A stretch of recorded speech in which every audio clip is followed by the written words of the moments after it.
Hi students, मैं शुभम कुमार स्वागत करता हूं आप सभी का एडुलॉजी यूट्यूब चैनल पे। स्टूडेंट, अपने टारगेट बीसीएसई लेटरल एंट्री की इस सीरीज में आज से हम लोग स्टार्ट करने जा रहे हैं अपना यूनिट नंबर 3 जो कि है काइनेमैटिक्स। अगर आप बीसीसीएलई के ऑफिशियल सिलेबस को देखें तो आपको काइनेमैटिक्स कोई भी चैप्टर नहीं दिया गया है, लेकिन स्टूडेंट कई सारे ऐसे टॉपिक्स से क्वेश्चंस पूछे जाते हैं जो कि आपको काइनेमैटिक्स में पढ़ने हैं।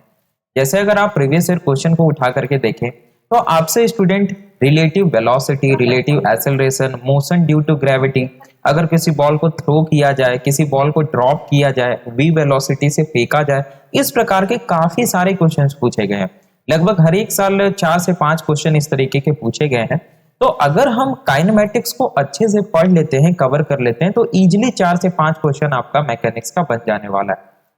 अब काइनेमैटिक्स है क्या, काइनेमैटिक्स में हम पढ़ते क्या है, थोड़ा बहुत बेसिक मैं आपको आज ओवरव्यू देने वाला हूं। साथ में हम लोग डिटेल में आज इसी वीडियो में पढ़ने भी वाले हैं। स्टूडेंट, काइनेमैटिक्स आपका 3 से 4 वीडियो में कंप्लीट हो जाएगा, तो आपको ज्यादा घबराने की जरूरत नहीं है। हम लोगों ने ऑलरेडी वेक्टर को कंप्लीट कर रखा है। मैंने आपको बोल रखा है कि वेक्टर से डायरेक्ट सवाल नहीं पूछा जाता है। सवाल किससे पूछा जाएगा, तो आज से जो हम लोग पढ़ने जा रहे हैं यहां से सवाल पूछे जाएंगे।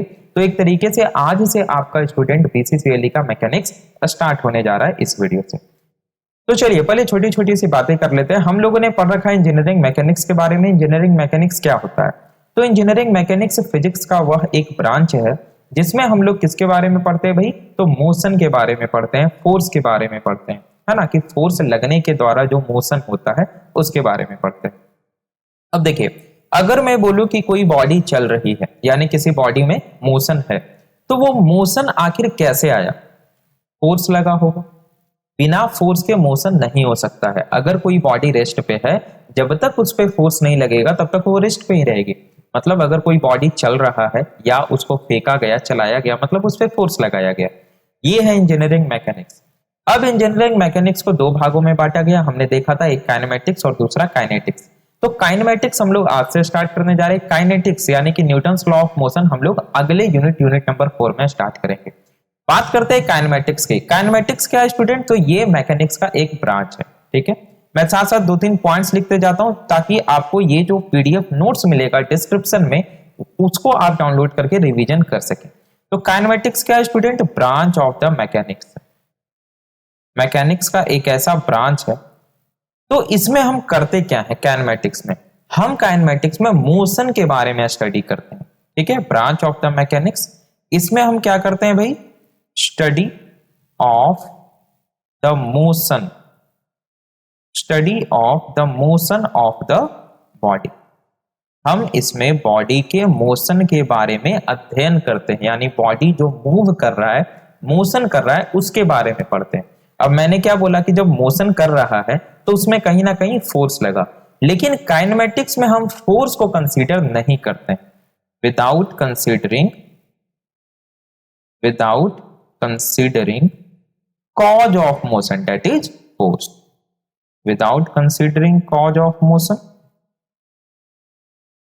That is force. यानी कि स्टूडेंट, जब हम FORCE, जब हम काइनेमैटिक्स में मोशन के बारे में पढ़ रहे होंगे तो फोर्स को कंसीडर नहीं करेंगे। क्वेश्चंस कैसे पूछे जाएंगे, जैसे मान लिया जाए, एक छोटा सा मैं एग्जांपल देता हूं। एक प्रीवियस ईयर क्वेश्चन में पूछा गया है, आप अगर बीसीसीएलई का देखें तो क्वेश्चन ये पूछा गया है कि स्टूडेंट एक कार है और वो जो कार है स्टूडेंट वो ट्रेन के आगे चल रही है। ठीक है, आपको डिस्टेंस दिया गया है कि ट्रेन अगर यहाँ है तो आई थिंक 100 मीटर दिया हुआ था, 100 मीटर या 200 मीटर था, उतने आगे पे है। और दोनों का स्टूडेंट आपको दे दिया गया, वेलोसिटी दे दिया गया, आपको ये बताना था, और शायद एक्सेलरेशन दिया गया, आपको ये बताना था कि कितनी देर बाद जो है ये ट्रेन उसको ओवरटेक कर लेगी। अब दोनों मूव कर रहा है, कार भी मूव कर रही है और ट्रेन भी मूव कर रही है। तो यहां पे कॉन्सेप्ट आता है relative velocity and relative acceleration का। अब इसको समझने के लिए यह जरूरी है, यह आवश्यक है कि आपको वेलोसिटी, एक्सेलरेशन, डिस्प्लेसमेंट, डिस्टेंस, ये सभी का कॉन्सेप्ट आने चाहिए। हालांकि ये समझ के चला जा रहा है कि आपने फर्स्ट ईयर ऑफ इंजीनियरिंग में, यानी कि आई थिंक सेकेंड सेमेस्टर या थर्ड सेमेस्टर में आपने बेसिक मैकेनिकल इंजीनियरिंग मैकेनिक्स पढ़ रखा है, लेकिन फिर भी आज इस वीडियो में हम लोग 5-10 मिनट में जान लेंगे थोड़ा सा डिस्टेंस, डिस्प्लेसमेंट, इन सभी के बारे में, और फिर हम लोग relative velocity, relative acceleration, motion due to gravity, इन सभी के क्वेश्चंस को सॉल्व करेंगे। कोई प्रॉब्लम नहीं। तो काइनेमेटिक्स क्या है सर? तो काइनेमेटिक्स मैकेनिक्स का एक ऐसा ब्रांच है सर जिसमें हम मोशन के बारे में स्टडी करते हैं, बॉडी के मोशन के बारे में, लेकिन किस कारण मोशन हुआ, फोर्स लगने के कारण, उस फोर्स को हम कंसीडर नहीं करते हैं। फोर्स को कंसीडर कहां करेंगे सर?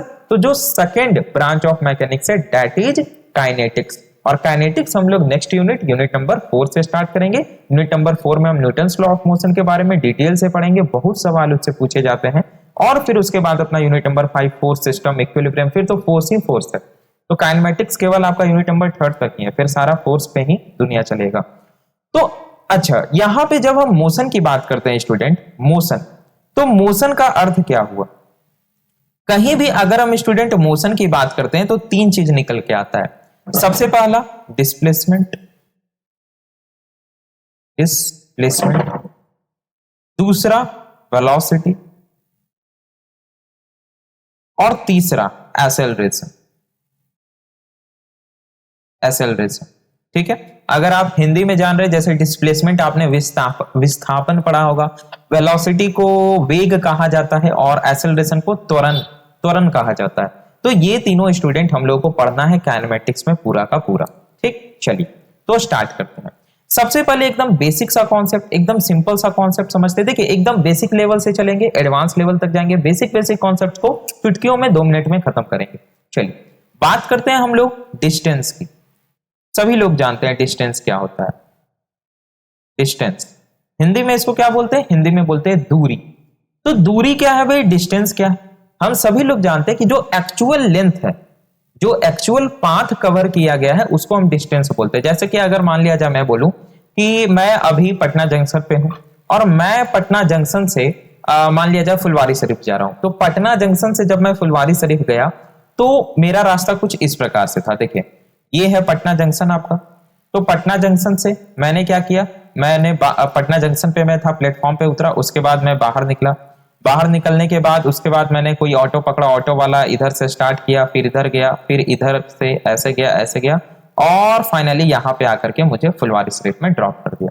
तो ये है पटना जंक्शन लेट से, और ये है फुलवारी शरीफ। तो यहां पे अगर आप डिस्टेंस की बात करें स्टूडेंट, तो डिस्टेंस क्या होता है? जो एक्चुअल पाथ कवर किया गया है उसको हम डिस्टेंस बोलते हैं। यानी इस P से लेकर के कुछ इस प्रकार से ये गया इस प्रकार से आया, तो इसको हम क्या बोलेंगे स्टूडेंट? इसको कहेंगे डिस्टेंस। क्या कहेंगे? डिस्टेंस। इसको हम बोलेंगे डिस्टेंस। तो हम जानते हैं डिस्टेंस किसको बोलते हैं भाई। तो एक पॉइंट यहां पे मैं लिखूंगा डिस्टेंस का कि total length of path. Distance क्या होता है भाई?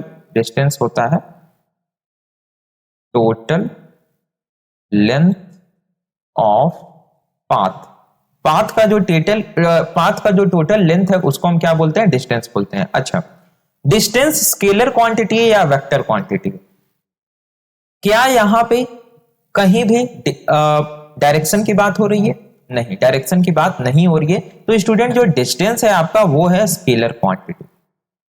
स्केलर क्वांटिटी, आ गई बात समझ में? नाउ अब देखिए अगर हम डिस्टेंस की बात करें तो डिस्टेंस क्या हो सकता है? पॉजिटिव, नेगेटिव, जीरो, क्या क्या हो सकता है ये बताइए। अच्छा, डिस्टेंस पॉजिटिव हो सकता है क्या? बिल्कुल। हम अगर पटना जंक्शन से फुलवारी शरीफ गए तो लेट से मैंने यहां से यहां तक 15 किलोमीटर का सफर तय किया, तो ये 15 किलोमीटर क्या है? पॉजिटिव है। यानी कि डिस्टेंस हमारा पॉजिटिव हो सकता है, कॉमा। क्या डिस्टेंस जीरो हो सकता है? हम पटना जंक्शन पे खड़ा थे और खड़ा ही रहे तो डिस्टेंस जीरो हो गया, यानी डिस्टेंस हमारा जीरो भी हो सकता है। क्या डिस्टेंस निगेटिव हो सकता है? नहीं। आप निगेटिव डिस्टेंस कैसे चलिएगा? तो एक बात देखिए स्टूडेंट, यहां से आपको हमेशा याद रखना है, नोट दैट, रिमेंबर दैट, कि वेक्टर क्वांटिटी जितने भी हैं वो निगेटिव भी हो सकते हैं, पॉजिटिव हो सकते हैं, जीरो हो सकते हैं, लेकिन जो स्केलर क्वांटिटी है वो केवल जीरो और पॉजिटिव हो सकता है, निगेटिव नहीं हो सकता है, क्योंकि वेक्टर क्वांटिटी में डायरेक्शन भी होता है।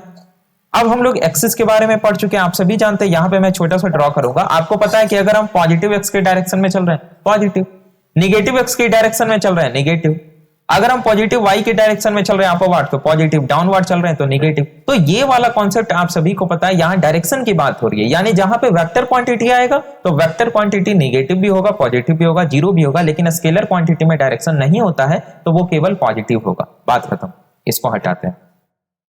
तो ये आपका पॉजिटिव हो सकता है, ये आपका जीरो हो सकता है। अगर हम यूनिट की बात करें, जैसे अगर हम एसआई यूनिट की बात करें, एसआई यूनिट, तो डिस्टेंस का एसआई यूनिट क्या होता है स्टूडेंट, हम सभी को पता है मीटर। अब डिस्टेंस हो गया आपका कंप्लीट। डिस्टेंस में अब कहीं कोई कंफ्यूजन नहीं होनी चाहिए। अगर बोला जाए कि पटना से फुलवारी शरीफ या जो भी क्वेश्चन दिया जाए इसका डिस्टेंस इतना है, तो डिस्टेंस का मतलब जो एक्चुअल लेंथ बताया जा रहा है वो एक्चुअल पाथ का लेंथ कितना है भाई, तो जितना भी क्वेश्चन में दिया गया है 15-20 किलोमीटर वो। अब देखिए, अगर हम यहां पे क्या करें स्टूडेंट, इस पटना से फुलवारी शरीफ को इस प्रकार से मिला दें, किससे भाई, तो स्ट्रेट लाइन से, तो ये बन जाएगा स्टूडेंट क्या, ये बन जाएगा आपका डिस्प्लेसमेंट। ये क्या हो जाएगा भाई, ये हो जाएगा डिस्प्लेसमेंट। डिस्प्लेसमेंट, तो डिस्प्लेसमेंट किसको कहते हैं, डिस्प्लेसमेंट कहते हैं कि अगर हम इनिशियल पॉइंट को फाइनल पॉइंट से स्ट्रेट लाइन के माध्यम से मिला दे, इसको कहते हैं डिस्प्लेसमेंट। अब स्ट्रेट लाइन से क्यों मिलाते हैं सर, क्योंकि डिस्प्लेसमेंट क्या बोलता है कि भाई हमको चाहिए शॉर्टेस्ट डिस्टेंस। आप इतना घूम के गए, ऑटो वाला आपको जान के घुमा के लेके गया मीटर बढ़ाने के लिए, वो अलग बात है, लेकिन एक्चुअल आप कितना चले, जो एकदम शॉर्टेस्ट डिस्टेंस है वो कितना था। तो अगर किसी भी दो पॉइंट का शॉर्टेस्ट डिस्टेंस निकालना हो तो 9th क्लास में एक प्रमेय आप पढ़े होंगे कि दो बिंदुओं के बीच की न्यूनतम दूरी एक सीधी रेखा के द्वारा निर्धारित की जाती है। ये आपने पढ़ा होगा, मैं भी हिंदी मीडियम से पढ़ा हुआ छात्र हूं। तो स्टूडेंट, हम सभी को पता है कि अगर हम इनिशियल पॉइंट को फाइनल पॉइंट से मिला दे तो हमको क्या मिल जाएगा, शॉर्टेस्ट डिस्टेंस, और इसी को डिस्प्लेसमेंट कहा जाता है। चलिए, तो डिस्प्लेसमेंट के बारे में 2 पॉइंट। डिस्प्लेसमेंट एकदम बेसिक से चलेंगे स्टूडेंट और एडवांस तक चलेंगे, कोई कंफ्यूजन आपको नहीं रहेगा, ठीक है। डिस्प्लेसमेंट, तो डिस्प्लेसमेंट क्या है भाई, शॉर्टेस्ट डिस्टेंस, है ना। डिस्प्लेसमेंट में हम क्या लिखेंगे भाई, डिस्प्लेसमेंट में हम लिखेंगे कि ये क्या है, शॉर्टेस्ट डिस्टेंस है, SHORTEST, शॉर्टेस्ट डिस्टेंस। अच्छा, हमको अगर डिस्प्लेसमेंट फाइंड आउट करना है तो हम क्या करेंगे भाई, ग्राफिकली अगर फाइंड आउट करना है तो जो इनिशियल पॉइंट है उसको फाइनल पॉइंट से मिला देंगे। हम पटना से फुलवारी शरीफ गए तो हमने स्ट्रेट लाइन खींचा, ये जो बताएगा 4-5 किलोमीटर जो भी बताए वो होगा हमारा एक्चुअल डिस्प्लेसमेंट, कि हम मेरा विस्थापन कितना हुआ भाई, तो इतना विस्थापन हुआ, एकदम शॉर्टेस्ट जो डिस्टेंस। तो डिस्प्लेसमेंट किस प्रकार से निकालेंगे, मैं यहां पे लिख दे रहा हूं कि to find displacement, to find the displacement,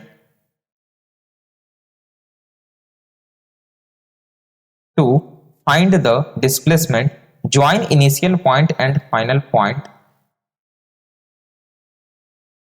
join initial point and final point with a straight line, with a straight line. Straight line से हम क्या करेंगे भाई, इनिशियल पॉइंट और फाइनल पॉइंट को ज्वाइन कर देंगे, तो हमको क्या मिल जाएगा भाई, डिस्प्लेसमेंट मिल जाएगा। अब आगे देखते हैं। अब अगर हम डिस्प्लेसमेंट की बात करें स्टूडेंट, तो डिस्प्लेसमेंट स्केलर क्वांटिटी है या वेक्टर क्वांटिटी है। हमने यहां पे क्या बोला आपको, शॉर्टेस्ट डिस्टेंस। जब हम यहां पे शॉर्टेस्ट डिस्टेंस की बात कर रहे हैं, इनिशियल पॉइंट से फाइनल पॉइंट तक सीधी रेखा की बात कर रहे हैं, मतलब हम डायरेक्शन की भी बात कर रहे हैं।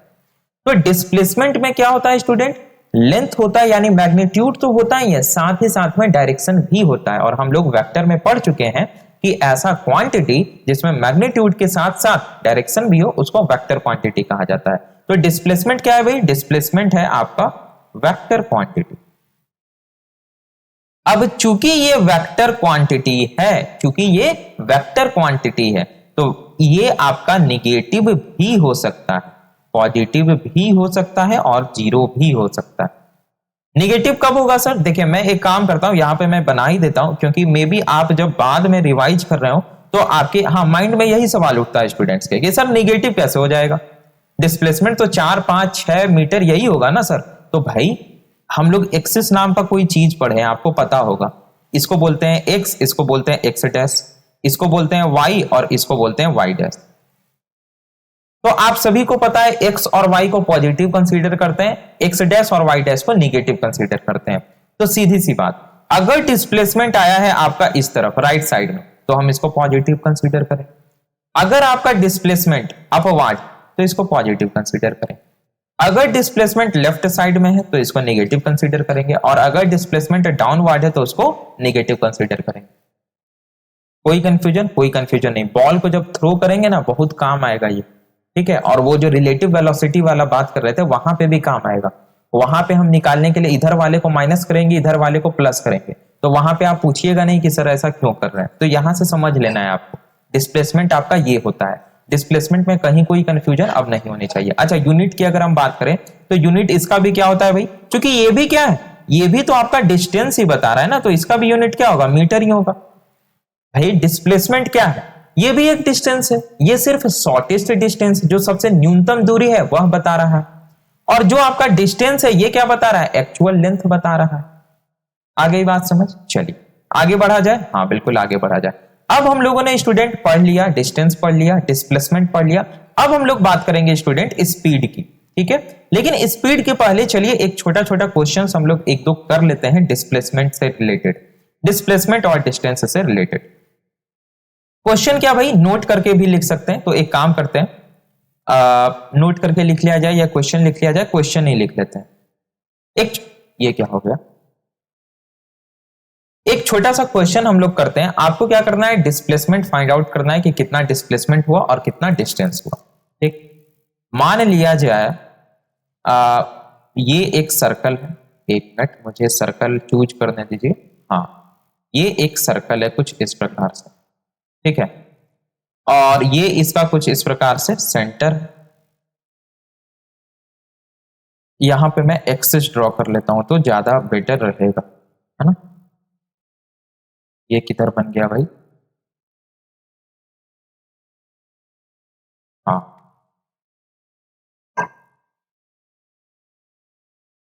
बिल्कुल, है ना, ये सही है। तो स्टूडेंट आप मुझे एक बात बताइए कि आप क्या गए, आप गए एक बाग में, ठीक है, एक बगीचा में गए। आप जिस बगीचा में गए उस बगीचा में कुछ इस प्रकार का बीच में रहता है सर्कुलर पाथ। आप यहां पे जाकर के बैठ गए थोड़ी देर के लिए पॉइंट ए पे, उसके बाद खड़े हुए, और खड़े होने के बाद इस पॉइंट से लेकर के इस बी पॉइंट तक आप चले, और फिर जाकर के बी पॉइंट पे बैठ गए। आपको यह बताना है कि आपने कितना डिस्टेंस ट्रेवल किया और आपका डिस्प्लेसमेंट क्या हुआ, विस्थापन क्या हुआ, अगर मान लिया जाए इसका रेडियस आर गिवन है तो। बहुत ही सिंपल है क्वेश्चन। क्या है भाई, अब आप बोलिएगा सर इतना सिंपल क्वेश्चन बीसीसीएल, नहीं भाई भूल जाइए, नहीं पूछा जाएगा, लेकिन ये जरूरी है। अगर ये कॉन्सेप्ट क्लियर नहीं होगा, रिलेटिव वेलोसिटी रिलेटिव एक्सेलरेशन नहीं बनेगा, मोशन का सवाल नहीं बनेगा, फिर प्रोजेक्टाइल मोशन रेक्टिलिनियर मोशन भूल जाइए, नहीं बनने वाला। तो कॉन्सेप्ट क्लियर होना चाहिए। चलिए, तो यहां पे आपको बोला जा रहा है क्या भाई कि फाइंड करो क्या, सबसे पहले तो डिस्टेंस को फाइंड करो और दूसरा डिस्प्लेसमेंट को फाइंड आउट करो। डिस्प्लेसमेंट क्या होगा, ये कुछ इस प्रकार से मूव करके गया है। अच्छा, अब हमको पता है यहां पे स्टूडेंट कि अगर हम किसी भी सर्कल का सरकमफेरेंस निकालते हैं, वृत्त की परिधि, तो वृत्त की परिधि कितनी होती है, 2 पाई आर। मतलब ये पूरा का पूरा लेंथ कितना है भाई, 2 पाई आर। इसका एक कोना हम चल लिए तो 4 से भागा कर देंगे, तो डिस्टेंस बराबर क्या हो जाएगा, अगर हम डिस्टेंस निकालेंगे तो यहां पे हो जाएगा 2 पाई आर डिवाइडेड बाय 4 होगा ना। यहां पे मैंने क्या लिख दिया भाई, एक मिनट इसको नीचे में लिखते हूं। अगर हम डिस्टेंस निकालने जाएं तो डिस्टेंस बराबर क्या होगा, डिस्टेंस बराबर हम बोलेंगे वृत्त की परिधि होती है 2 पाई आर, लेकिन हम यहां पे कोना ही चलें तो ये हो गया 4, 2 दूनी 4, यानी डिस्टेंस कितना हो गया, पाई आर बाय 2। मैं बार बार 4 क्यों लिख दे रहा हूं, पाई आर बाय 2। ये तो आपका डिस्टेंस हो गया कि आपने इतना दूरी सफर तय किया। लेकिन डिस्प्लेसमेंट आपका क्या हुआ, विस्थापन। तो आपका जो विस्थापन होगा स्टूडेंट वो होगा पॉइंट ए से पॉइंट बी तक की न्यूनतम दूरी। तो इसके लिए हम क्या करेंगे, इनिशियल पॉइंट को फाइनल पॉइंट से एक स्ट्रेट लाइन के माध्यम से मिला देंगे। अब अगर आप कुछ देखें स्टूडेंट इस फिगर को ध्यान से, तो ये बन गया 90, ये हो गया आर, ये भी हो गया आर, क्योंकि हमको पता है रेडियस है। तो चलिए, अब कितने लोगों को ये बात समझ में आ गया है, ये आप मुझे बताइएगा कि जो डिस्प्लेसमेंट होगा सर, जो डिस्प्लेसमेंट होगा सर वो होगा under root of r square और प्लस आर स्क्वायर। और कितने लोगों को यह बात समझ में आ गया कि यह हो जाएगा सर r√2। ये बात समझ में आ गया, r√2 होगा। कैसे होगा भाई? अरे यहां पे सिंपल है, 90 डिग्री हमको पता है। 90 डिग्री का एंगल जब होता है तो कर्ण का स्क्वायर बराबर आधार का स्क्वायर प्लस लंब का स्क्वायर, है ना। h स्क्वायर बराबर b square plus p square, हम सभी को पता है। वहां से निकल गया डिस्प्लेसमेंट। ये सिंपल सा सवाल था, ऐसा सवाल नहीं पूछा जाएगा बीसीसीएल के एग्जाम में। कैसा पूछा जाएगा, चलिए एक छोटा सा कर लेते हैं। ये भी जो आगे मैं आपको सवाल करा रहा हूं, ये भी आपसे डायरेक्ट नहीं पूछा जाएगा, लेकिन इससे रिलेटेड क्वेश्चन पूछा गया है। आई थिंक इससे रिलेटेड क्वेश्चन पूछा गया है। तो चलिए एक और सवाल हम लोग स्टूडेंट छोटा सा कर लेते हैं। यहां पे भी सर्कल वाला ही सवाल लेते हैं। तो एक काम करते हैं, सबसे पहले एक सड़क ले लेते हैं, ठीक है। ये आपका सड़क, बहुत अच्छा सड़क, ठीक है, बहुत अच्छा सड़क है। यहां पे क्या था स्टूडेंट कि आप आए, अपने साथ में वो टायर लेके आए, ठीक है। उस टायर को आप यहां पे रख दिए। उस टायर को क्या किए भाई? तो आप यहां पे रख दिए। रखने के बाद आप क्या किए? इसको डंडा से ऐसे मारे। क्या किए? डंडा से ऐसे मारे। हम लोग चक्का घुमाते थे ना बचपन में, आप भी किए होंगे, अगर आप भी जरूर किए होंगे कि टायर को मार रहे हैं, रोड पे चला रहे हैं, वो भी एक कला था। तो आप टायर यहां पे रखें, डंडा से मारे, फोर्स लगाएं, हमको उससे मतलब नहीं है, फोर्स को कंसीडर नहीं करना है। फोर्स लगाएंगे तो ये क्या होगा? चलेगा, मतलब घूमेगा। अब घूमेगा तो आगे बढ़ेगा। तो हम मान लेते हैं कि ये घूमा और घूम करके आ गया यहां पे। ये क्या हुआ? घूमा और घूम करके ये आ गया यहां पे। ज्यादा दूर हो गया, इसको यहां पे कर दो, ठीक है। तो सबसे पहले मान लिया जाए ये था आपका पॉइंट ए, या इसको आई बोल देते हैं, ये था आपका इनिशियल पॉइंट।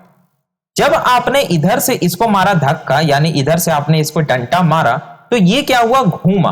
और घूमेगा तो एक ही जगह पे तो घूमेगा नहीं, क्योंकि आपने सड़क पे रखा है। मारिएगा तो आगे बढ़ेगा घूम करके। तो जब ये घूमा तो ये जो आई वाला पॉइंट था ना, ये कुछ यहां पे पहुंच गया, यानी ये है आपका फाइनल पॉइंट। मान के चलिए कि जो रेडियस है सर्कल का वो r है, ठीक है। सर्कल का जो रेडियस है स्टूडेंट, सर्कल का रेडियस वो r, ये मान के चलिए आप। एक मिनट, हो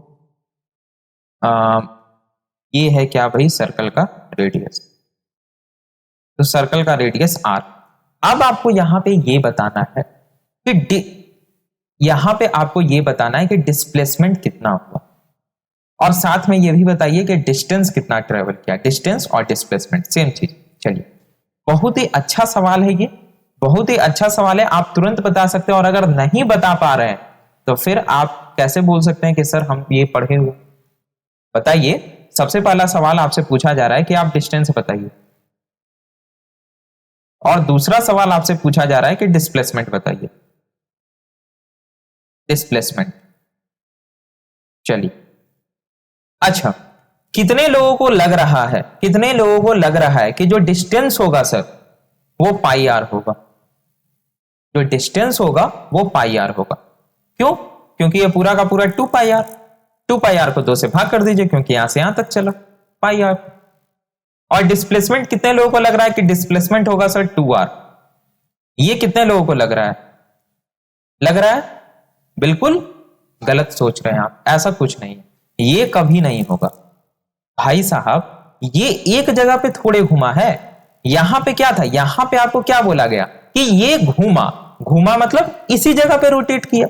लेकिन यहां पे आपको कंडीशन क्या दे दिया गया? यहां पे आपको कहा गया कि भैया ये एक सड़क है। ये क्या है? ये एक सड़क है, और इस सड़क पर आप एक टायर रखें, उसको मारे, फोर्स लगाएं तो वो घूमा। जब घूमा तो ये डिस्टेंस ट्रेवल किया ना, तो आप उस डिस्टेंस को मेजर कीजिएगा ना। नहीं आया बात समझ में? देखिए, पहले आपका पॉइंट था कुछ यहां, अब चलाया यहां पे, ठीक। देखिए, तो हम इस पॉइंट को, इस पॉइंट से, मैंने क्या बोला, डिस्प्लेसमेंट कैसे निकाला जाता है? तो जब आप इनिशियल पॉइंट को फाइनल पॉइंट से एक स्ट्रेट लाइन में मिला दीजिएगा तो उसको बोला जाता है क्या? डिस्प्लेसमेंट। यानी डिस्प्लेसमेंट निकालने के लिए हमको इस पॉइंट को इस पॉइंट से मिलाना पड़ेगा, और ये निकलेगा क्या भाई? तो ये निकलेगा मेरा डिस्प्लेसमेंट। अब इस डिस्प्लेसमेंट को कैसे निकाला जाए भाई? तो देखिए, हम क्या करेंगे, इसको कुछ इस प्रकार से एकदम सीधा ड्रॉ करेंगे और साथ में इसको मिला देंगे। अब देखिए, हमको पता है कि ये यहां से लेकर के यहां तक, ठीक है, ध्यान से देखिएगा, अगर मैं बोलूं इस सर्कल का पूरा सरकमफेरेंस, इस सर्कल का पूरा परिधि तो कितना 2 पाई आर, और ये सर्कल जब घूमा तो ये जब आधा घूमेगा, देखिए अगर समझ में नहीं आ रहा है तो मैं एक काम करता हूं, यहां पे कुछ इस प्रकार का ड्रॉ कर देते हैं, ठीक है, कुछ ऐसा, ठीक है, और इसको डॉटेड कर देते हैं। हाँ, चलिए। अब स्टूडेंट आप एक बात बताइए कि ये जो सर्कल ऐसे जब घूमेगा, ये सर्कल जब इस प्रकार से घूमेगा तो ये वाला पॉइंट यहां पे आकर के मीट करेगा, ये वाला जो आपका पॉइंट है, ये वाला पॉइंट ये यहां पे आकर के मीट करेगा। यानी जब इस सर्कल को आप आधा खोलिएगा, जब इस सर्कल को आप आधा खोलिएगा तो ये यहां पे आकर के मीट करेगा। तो यहां से यहां तक का डिस्टेंस कितना हो गया 2 पाई आर बाय 2, मतलब पाई आर। अब हमको पता है कि सर्कल का जो रेडियस है वो आर है, तो सर्कल का डायमीटर क्या हो जाएगा, ये पूरा का पूरा 2r हो गया। अब डिस्प्लेसमेंट निकल जाएगा, बहुत आसान है भाई। अब हम यहां से डिस्प्लेसमेंट निकाल सकते हैं, तो हमको पता चल गया कि डिस्प्लेसमेंट बराबर क्या हो जाएगा सर, डिस्प्लेसमेंट बराबर क्या हो जाएगा, under root of pi r का स्क्वायर प्लस 2r का स्क्वायर। सवाल खत्म। इसको सॉल्व कर लीजिए अगर आपकी इच्छा है तो यहां से ये हो जाएगा आपका क्या, pi square r square plus में ये हो जाएगा 4r स्क्वायर, और आर स्क्वायर को कॉमन लेके बाहर निकाल दीजिए तो ये हो जाएगा आर अंडर रूट में पाई स्क्वायर और प्लस 4, इस प्रकार से आ जाएगा, है ना। ये आपका आ गया डिस्प्लेसमेंट। अच्छा, अब आपको डिस्टेंस निकालना है, तब डिस्टेंस क्या होगा सर, तो डिस्टेंस निकालने के लिए सीधी सी बात है, ये वाला आपका इनिशियल पॉइंट, ठीक है। अब यहां पे क्या हुआ स्टूडेंट कि ये कितना मूव किया, तो आप अगर ध्यान से देखिएगा तो ये वाला पॉइंट इसका नीचे आ गया, यानी ये इनिशियल वाला पॉइंट घूम करके कहां चला गया, इस फाइनल पॉइंट पे ऐसे ऊपर चला गया। तो इसका जो डिस्टेंस हुआ वो डिस्टेंस हुआ पाई आर।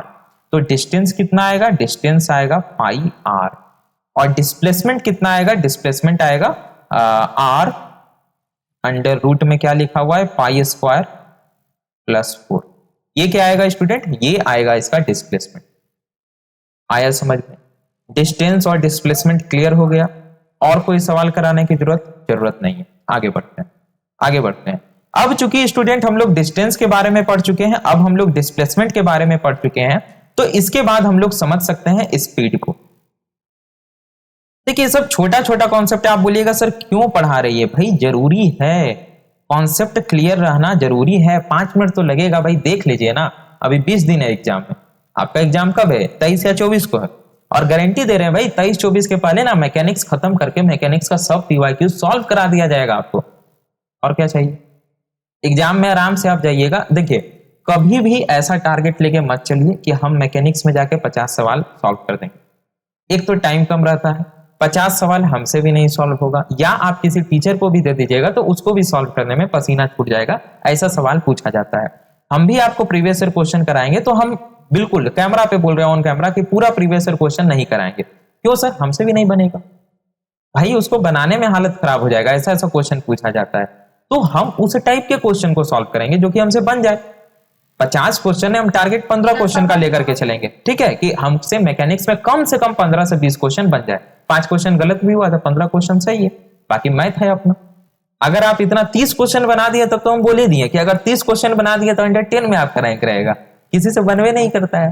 ठीक, चलिए तो स्पीड की बात कर लेते हैं। स्पीड किसको बोलते हैं भाई, तो स्पीड बोलते हैं चाल को, सभी को पता है। और स्पीड क्या होता है भाई, तो हम सभी को पता है, डिस्टेंस बटा टाइम, दूरी बटा समय, है ना, बचपन से पढ़ते हैं कि स्पीड क्या होता है भाई, तो डिस्टेंस यहां पे मैं लिख दे रहा हूं,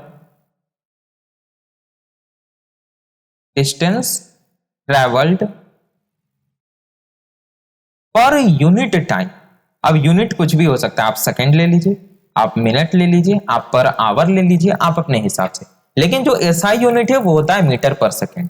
ठीक है, अगर हम एसआई यूनिट की बात करें तो वो होता है स्टूडेंट मीटर पर सेकंड। और आपको जितने भी सवाल मिलेंगे बीसीसीएल या जितने भी फिजिक्स में भी आपको सवाल मिलेंगे, मैक्सिमम आपको मीटर पर सेकंड में ही दिया गया होगा। ठीक है, तो स्पीड का ऐसा यूनिट होता है मीटर पर सेकेंड। अच्छा, अब एक बात बताइए कि जो स्पीड है वो स्केलर है या वेक्टर है? स्पीड बराबर क्या? Distance travelled per unit time. Distance क्या है? डिस्टेंस आपका वेक्टर क्वांटिटी है या स्केलर क्वांटिटी? अभी हमने पढ़ा स्केलर क्वांटिटी है। चलिए, टाइम स्केलर है या वेक्टर? टाइम स्केलर या वेक्टर है? अभी कितना बज रहा है? जैसे अभी 10:15 हो रहे हैं सुबह के, तो मैं बोलूंगा 10:15 हो रहे हैं, ऐसा तो नहीं बोलूंगा 10:15 ईस्ट, 10:15 वेस्ट, नहीं ना। तो ये भी आपका स्केलर क्वांटिटी है, तो स्पीड भी क्या होगा आपका? क्योंकि ये डिस्टेंस और टाइम पे डिपेंड कर रहा है, तो ये भी स्केलर क्वांटिटी होगा, स्केलर क्वांटिटी। और जब स्केलर क्वांटिटी है तो हम ऐसा कर सकते हैं कि ये या तो पॉजिटिव होगा या ये जीरो होगा, निगेटिव होने से रहा नहीं। स्पीड, अगर हम स्पीड की बात करें कि कितना स्पीड से ट्रेन चल रहा है, 5 kilometre per hour, 10 kilometre, 100 kilometre per hour, ऐसा ना। हम कभी ऐसा बोलेंगे कि ये जो जनशताब्दी है ना, ये -20 किलोमीटर पर आवर की स्पीड से चल रहा है, ये क्या होता है अभी?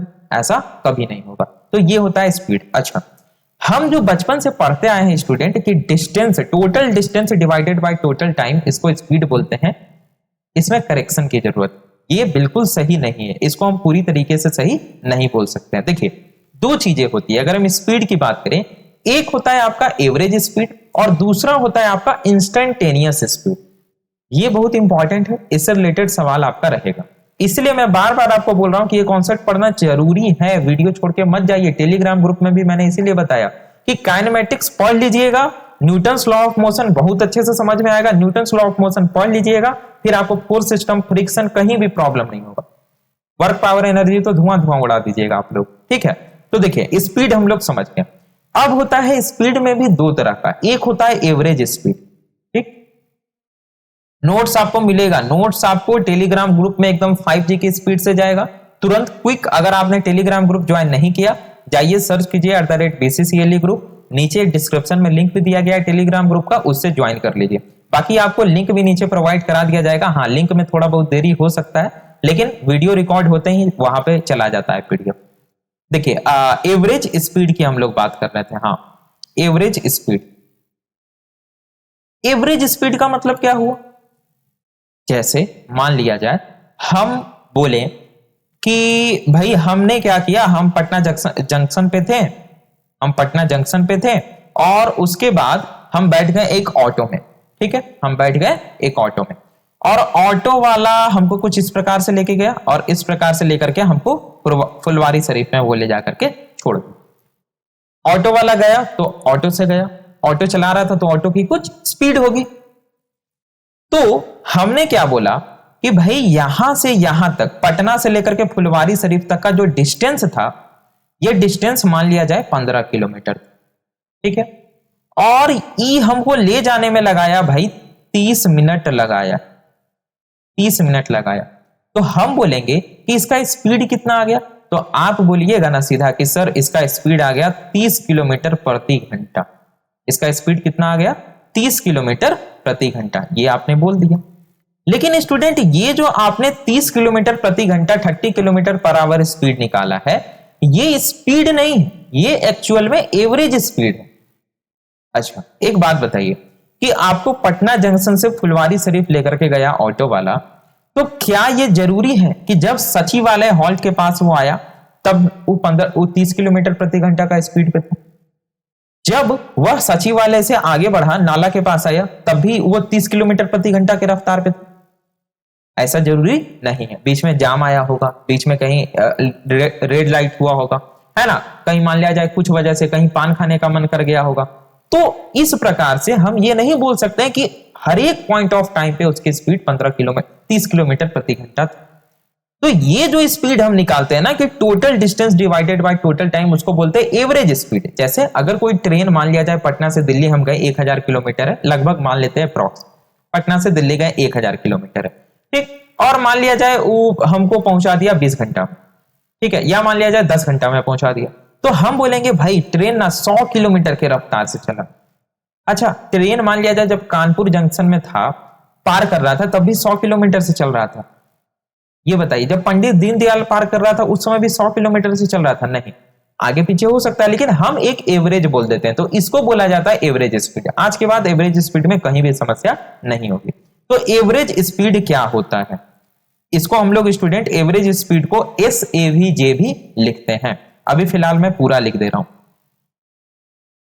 Average speed. एवरेज स्पीड क्या होता है, तो total distance travelled, total distance travelled, total distance travelled divided by total time taken, total time taken.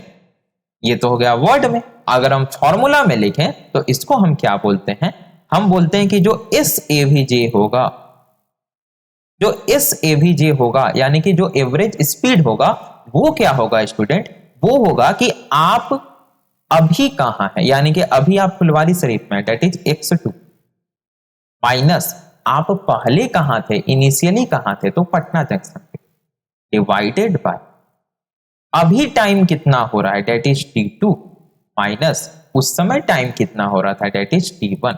तो ये जो मेरा निकल करके आएगा इसको बोलेंगे average speed, x2 minus x1। यानी कि मान लिया जाए हम बोलेंगे कि ये आया आपका कितना भाई, तो ये आया आपका 15 किलोमीटर, तो ये हो गया 0 और ये हो गया 15, तो हम करेंगे 15 माइनस 0 दैट इज 15 किलोमीटर हम चले, डिवाइडेड बाय मान लिया जाए इस समय 1 सेकंड हो रहा हो, 2 सेकंड हो रहा हो, या हम इनिशियली 0 से टाइम स्टार्ट करें और यहां बोले 30 मिनट, तो 30 मिनट हम चले। तो इस प्रकार से जो हमारा निकलेगा स्टूडेंट स्पीड, इसको हम बोलते हैं एवरेज स्पीड।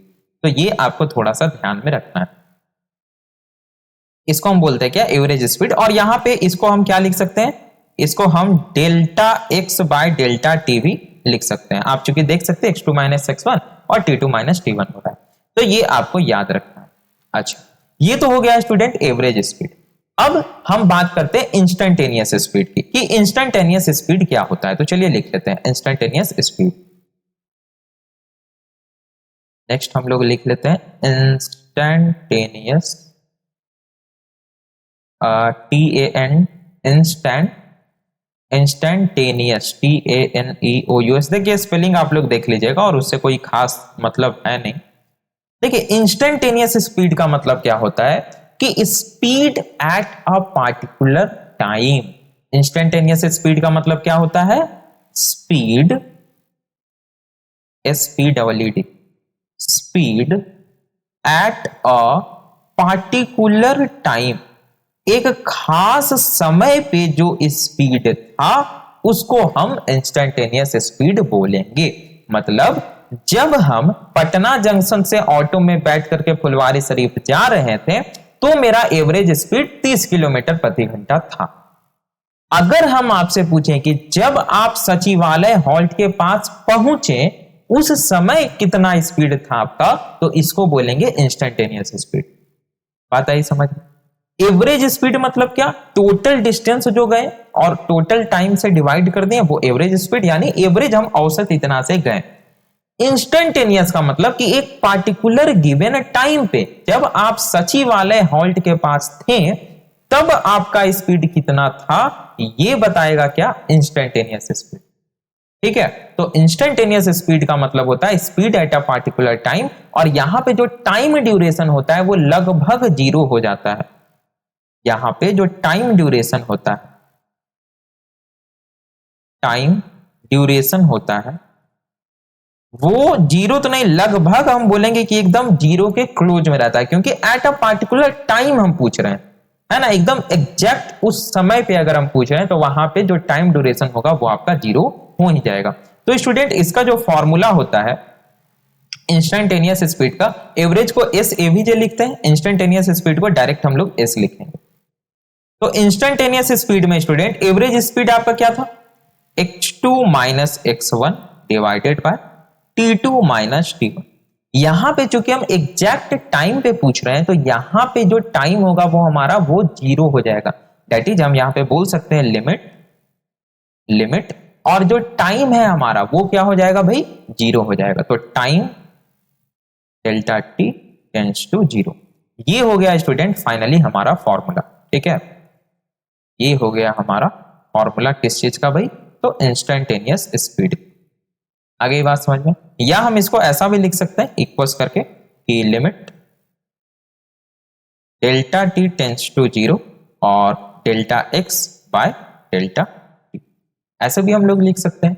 ये है स्टूडेंट इंस्टेंटेनियस स्पीड, मतलब एक पार्टिकुलर टाइम पे अगर आप जा रहे हैं पटना से फुलवारी शरीफ तो सचिवालय हॉल्ट के पास, या अगर कोई पूछे कि अच्छा एकदम पार्टिकुलर इस टाइम पे तुम्हारा कितना स्पीड था, तो उसको बोलेंगे इंस्टेंटेनियस स्पीड। आगे बात समझ। तो स्टूडेंट अभी तक हम लोग क्या क्या समझे, हमने डिस्टेंस समझा, हमने डिस्प्लेसमेंट समझा, हमने स्पीड समझा, ठीक है। अब हम क्या समझेंगे, अब हम समझेंगे वेलोसिटी को। वेलोसिटी क्या होता है, आइए पढ़ते हैं। वेलोसिटी ये भी स्टूडेंट आप लोगों ने सुना होगा, और सुना होगा क्या भाई, सभी 9th क्लास में पढ़ के आए हैं, ठीक है। अब तो डिप्लोमा पास आउट कर लिया आप लोगों ने, जो 12th करके आए होंगे उनके लिए तो ये सब बच्चा का खेल लग रहा होगा। वेलोसिटी क्या होता है, वेलोसिटी को हिंदी में क्या बोलते हैं, वेग या संवेग, नहीं संवेग दूसरा होता है, वो मोमेंट या मोमेंटम करके होता है ना। चलिए हटाइए, वेलोसिटी को हिंदी में वेग बोलते हैं। वेलोसिटी होता क्या है, तो स्टूडेंट एक बात देखिए, एक बात मैं आपको बता देता हूं। अगर हम डिस्टेंस और डिस्प्लेसमेंट इन दोनों को ध्यान से देखें तो डिस्टेंस क्या बता रहा है, एक्चुअल पाथ बता रहा है। डिस्प्लेसमेंट क्या बता रहा है, ये भी डिस्टेंस बता रहा है, लेकिन विथ डायरेक्शन। यानी कि जो आपका डिस्प्लेसमेंट है ये डिस्टेंस विथ डायरेक्शन, ये डायरेक्शन भी बता रहा है। उसी प्रकार से अगर हम स्पीड और वेलोसिटी को कंपेयर करें ना, तो स्पीड देखिए आपका क्या है, स्पीड आपका स्केलर क्वांटिटी है, मैंने पहले ही बोला, यानी ये आपका चाल बता रहा है कि सिर्फ बस मैग्नीट्यूड बता रहा है कि इतना स्पीड से जा रहा है। लेकिन अगर हम वेलोसिटी की बात करें ना स्टूडेंट, तो ये स्पीड विथ डायरेक्शन है। तो एक पॉइंट यहां पे मैं लिख दे रहा हूं जिससे आपको नहीं, इस पॉइंट से आपको कंफ्यूज नहीं होना है, इस पॉइंट से आपको क्लैरिटी आनी चाहिए कि वेलोसिटी क्या है भाई, तो स्पीड विथ डायरेक्शन, यानी ये क्या बताएगा भाई, डायरेक्शन भी बताएगा। अब चूंकि डायरेक्शन भी बताएगा तो यहां पे हम डिस्टेंस की जगह पे किसका यूज करेंगे, डिस्प्लेसमेंट का यूज करेंगे। आगे बात समझ में, चलिए। तो वेलोसिटी को हम लोग क्या लिखेंगे भाई, कि डिस्प्लेसमेंट पर यूनिट टाइम, ये नहीं लिखेंगे डिस्टेंस पर यूनिट टाइम। देखिए यहां पे हमने क्या लिखा था, distance travelled per unit time, और यहां पे वेलोसिटी में हम क्या लिखेंगे, डिस्प्लेसमेंट पर यूनिट टाइम। इसको हम लोग क्या बोलते हैं भाई, तो इसको हम लोग वेलोसिटी बोलते हैं। अब देखिए चूंकि डिस्प्लेसमेंट ठहरा हमारा क्या, डिस्प्लेसमेंट ठहरा हमारा वेक्टर क्वांटिटी, तो जो वेलोसिटी होगा ऑब्वियसली ये भी हमारा वेक्टर क्वांटिटी ही होगा, क्योंकि स्टूडेंट यहां पे ये हमें क्या बता रहा है, स्पीड तो बता ही रहा है, मैग्नीट्यूड तो बता ही रहा है, साथ में डायरेक्शन भी बता रहा है। जब ये वेक्टर क्वांटिटी है तो ये पॉजिटिव हो सकता है, जीरो हो सकता है, साथ में ये नेगेटिव भी हो सकता है, ये आपको ध्यान में रखना है। अब देखिए अगर हम वेलोसिटी की भी बात करें तो वेलोसिटी भी दो तरीके का हो सकता है। अब सीधी सी बात है, जब हमने आपको स्पीड समझा दिया तो वेलोसिटी को इतने अच्छे से समझाने की जरूरत है नहीं, आपके सामने पिक्चर साफ है एकदम पूरा का पूरा, कि भाई अगर हम पटना से फुलवारी शरीफ जा रहे हैं, ठीक है, तो अगर हम वेलोसिटी को निकालते हैं तो एक हो सकता है कि पूरा का पूरा एवरेज वेलोसिटी, यानी कि इनिशियल पॉइंट से फाइनल पॉइंट तक का एवरेज वेलोसिटी कितना आया, और एक हम बोल सकते हैं कि एकदम एग्जैक्ट इस टाइम पे कितना वेलोसिटी। तो एक आपका हो जाएगा एवरेज वेलोसिटी, दूसरा हो जाएगा इंस्टेंटेनियस वेलोसिटी। बात सही है या गलत है, बिल्कुल सही है सर। चलिए तो हम यहां पे डायरेक्ट फॉर्मूला लिख दें, चलिए डायरेक्ट फॉर्मूला लिख देते हैं। अगर हम यहां पे बोले एवरेज वेलोसिटी, एवरेज वेलोसिटी, तो एवरेज वेलोसिटी क्या हो जाएगा स्टूडेंट, यहां पे हम डिस्टेंस नहीं लेंगे, यहां पे डिस्प्लेसमेंट लेंगे, बाकी सारा चीज सेम रहेगा। दैट इज यहां पे भी हम लिखेंगे x2 माइनस x1, लेकिन ये डिस्टेंस नहीं डिस्प्लेसमेंट, यानी कि यहां पे लगाएंगे वेक्टर। ऊपर में वेक्टर साइन लगाने का क्या मतलब है, वेक्टर में इस प्रकार से कैप भी दे सकते हैं, एरो भी दे सकते हैं, इसका मतलब है कि ये डायरेक्शन भी बता रहा है ना।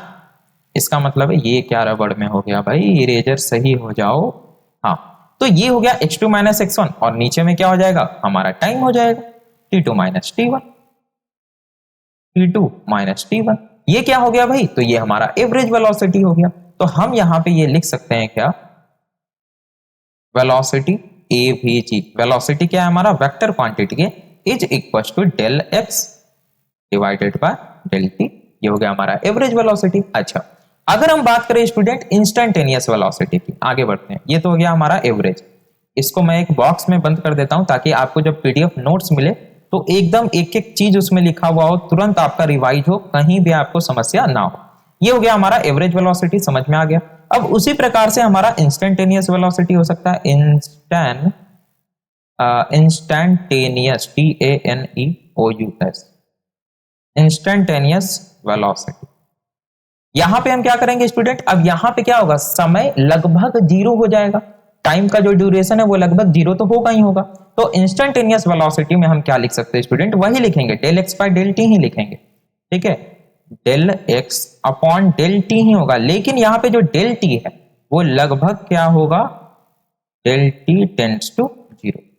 दैट इज हम यहां पे लिख सकते हैं कि वेलोसिटी इंस्टेंटेनियस, या इसी को इक्वल करके लिख देते हैं कि ये हो जाएगा आपका dx अपॉन dt। आ गई बात समझ में। तो ये क्या है स्टूडेंट, आपका इंस्टेंटेनियस वेलोसिटी। इसको अच्छे से थोड़ा लिख देते हैं,